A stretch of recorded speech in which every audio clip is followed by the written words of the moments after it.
मिटियापुर गांव में मोहन नाम का एक व्यक्ति अपनी पत्नी नंदिनी और अपनी 15 वर्षीय बेटी अर्चना के साथ रहा करता था।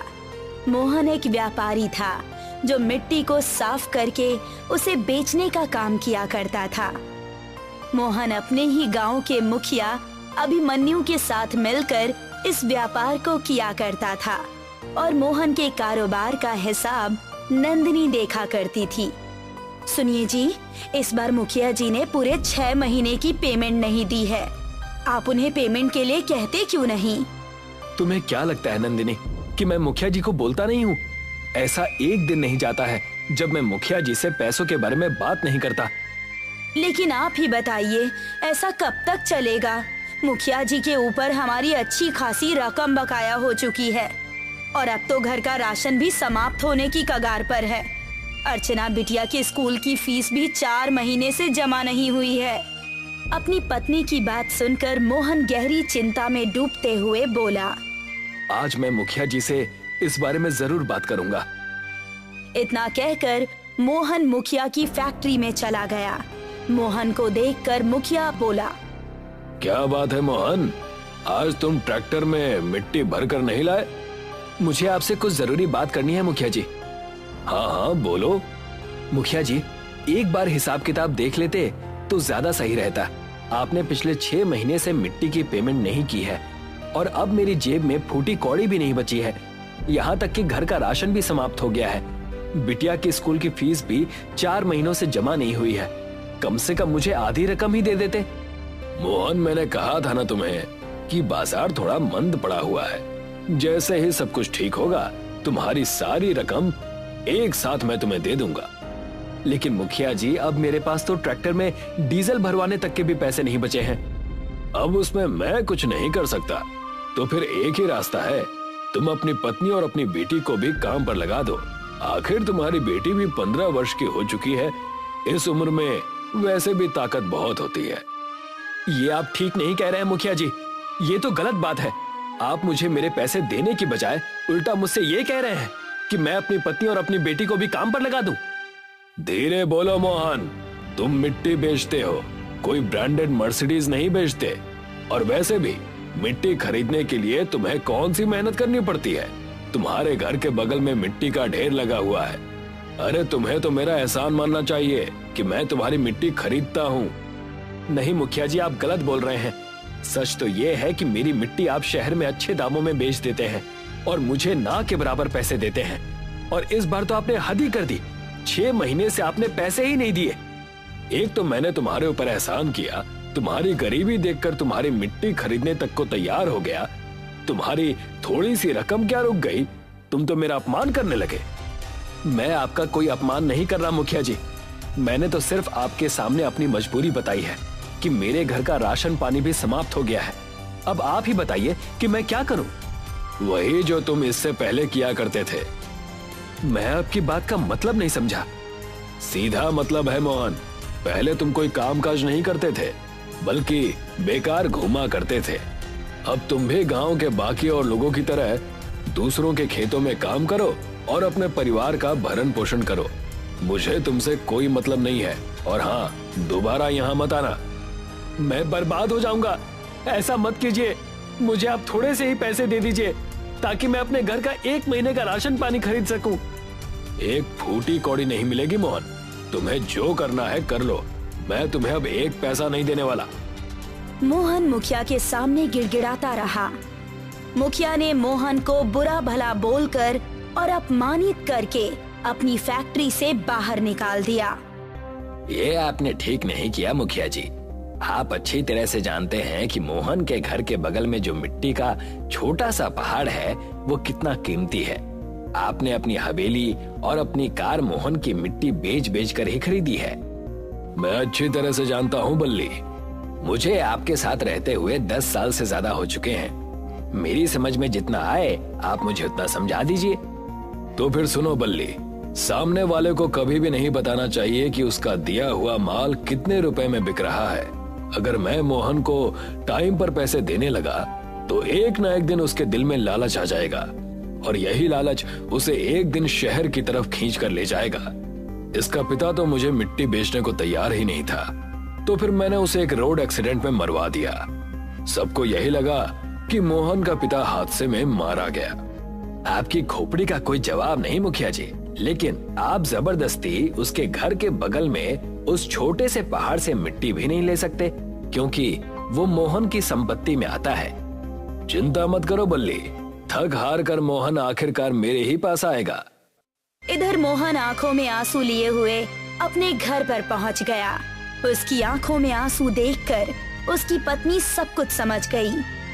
अब हम क्या करेंगे? घर में आटा भी खत्म हो गया है। अर्चना दोपहर से भूखी बैठी हुई है और लगातार भोजन मांग रही है। अब मैं अपनी बिटिया को कहां से भोजन लाकर दूं? तुम चिंता मत करो नंदिनी, मैं बगल की राशन की दुकान से कुछ राशन उधार लेकर आऊंगा। उधार तो मैं भी ला सकती हूँ, लेकिन आप ही बताइए कि अब आप क्या करेंगे? और आपको तो मुखिया जी ने पैसे भी नहीं दिए, और आपको इसके अलावा कोई और काम आता भी तो नहीं है। आप राशन के पैसे कहाँ से चुका पाएंगे? नंदिनी की बात सुनकर मोहन गहरी सोच में बैठ गया। तभी उसके दिमाग में एक विचार बहुत तेजी से कौंधा और वो नंदिनी की ओर देखकर बोला, मैं वही काम करूंगा जो पिताजी किया करते थे नंदिनी। पिताजी मिट्टी के खिलौने बनाकर बेचा करते थे, मैं भी मिट्टी के खिलौने बनाकर बेचूंगा, लेकिन दोबारा मुखिया के पास अब नहीं जाऊंगा। तो क्या आपको मिट्टी के खिलौने बनाने आते हैं? मुझे ज्यादा खिलौने बनाने तो नहीं आते, पर मुझे एक खिलौना बहुत अच्छी तरह से बनाना आता है। मुझे याद है पिताजी जब जीवित थे तो वो मिट्टी की परी बनाया करते थे। मैं उस मिट्टी की परी के साथ दिन भर खेला करता था। पिताजी मुझे देखकर बहुत खुश होते थे। मैं उस मिट्टी की परी को बहुत अच्छी तरह से बना सकता हूँ। उस दिन के बाद से मोहन मिट्टी की परी के खिलौने बनाने लगा। उसकी पत्नी मिट्टी के छोटे से पहाड़ से ढेर सारी मिट्टी लेकर आती थी और मोहन उस मिट्टी को उसे परी के आकार में ढाल देता था।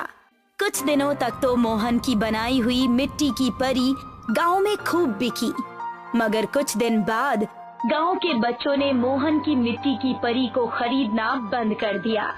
लेकिन मोहन ने मिट्टी की परी को बनाना जारी रखा।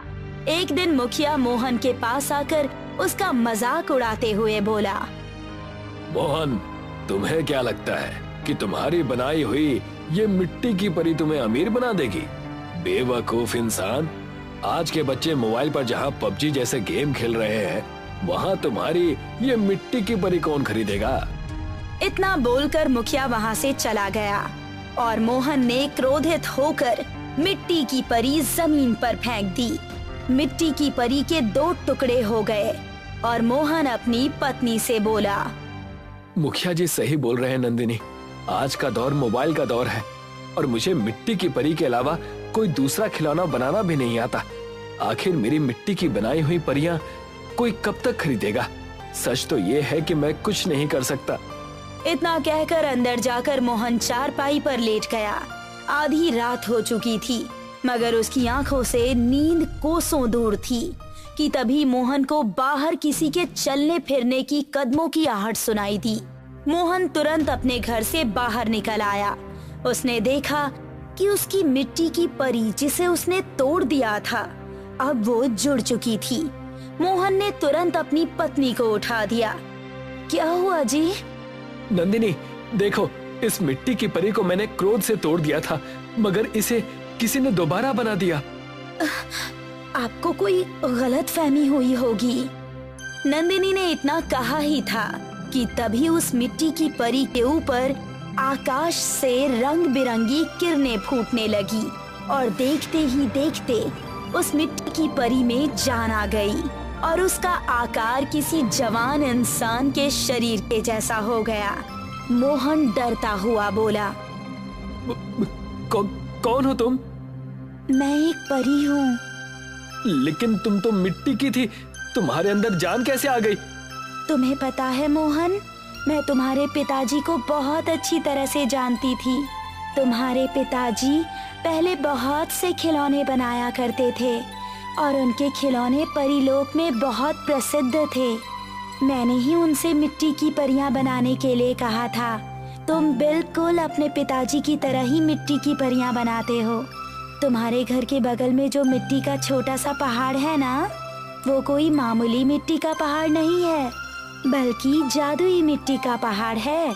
तुम अपनी मिट्टी की परियां बनाना जारी रखो। लेकिन मेरी मिट्टी की परियां कोई नहीं खरीदता। तुम्हारी बनाई हुई जितनी भी मिट्टी की परियां हैं, इन सब को मैं ले जा रही हूँ और तुम्हें इन सब के बदले मुंह मांगी कीमत दूंगी। इतना कहकर उस परी ने अपनी छड़ी आगे की ओर कर दी और देखते ही देखते मोहन के सामने धन का भंडार लग गया। वो परी वहाँ से गायब हो गई और साथ ही साथ मोहन की बनाई हुई सारी मिट्टी की परियां भी गायब हो गई। देखा तुमने नंदिनी, हमारा वो छोटा सा मिट्टी का पहाड़ जादुई मिट्टी का पहाड़ निकला। ये सब ईश्वर की कृपा है जी। उस दिन के बाद मोहन रोज दिन भर मिट्टी की परियां बनाता और आधी रात को वो परी ढेर सारा धन देकर वो सारी मिट्टी की परियां परीलोक ले जाती। कुछ ही दिनों में मोहन के हालात बदलने लगे।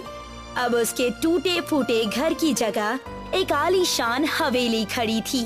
मोहन ने अर्चना का शहर के एक बहुत महंगे स्कूल में एडमिशन भी करवा दिया था और यही बात मुखिया को बहुत ज्यादा परेशान किए जा रही थी।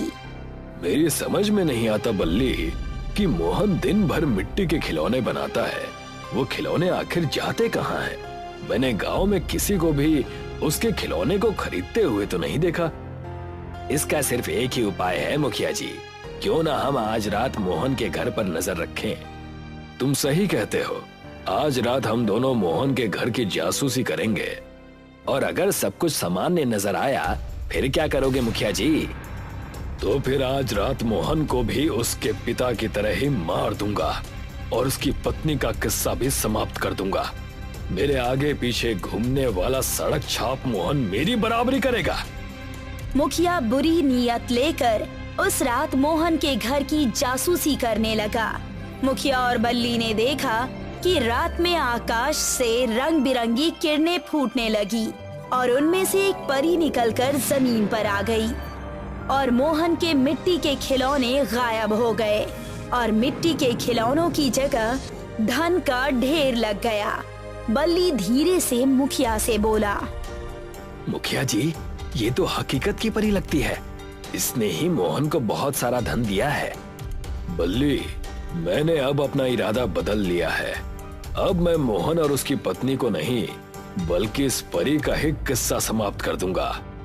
अरे परी कोई इंसान नहीं होती, मेरी बात मानिए तो यहाँ से उल्टे कदम वापस चलिए, इसी में हम दोनों की भलाई है।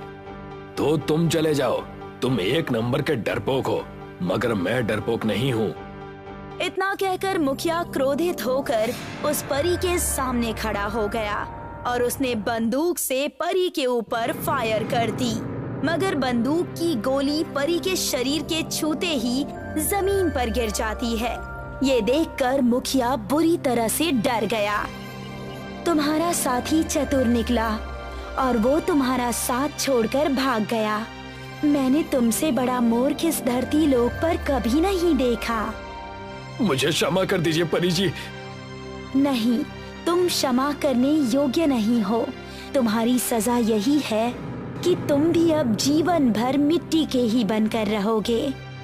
परी ने अपनी छड़ी मुखिया के आगे कर दी और मुखिया कुछ ही पलों में मिट्टी की मूर्ति में परिवर्तित हो गया। मुखिया जी जैसे भी थे तो वो इंसान ही, आप उन्हें दोबारा इंसान बना दीजिए। नहीं मोहन, मुखिया ने ही तुम्हारे पिताजी की हत्या करवाई थी और आज ये तुम्हारी और तुम्हारी पत्नी की जान लेने के लिए यहाँ आया था।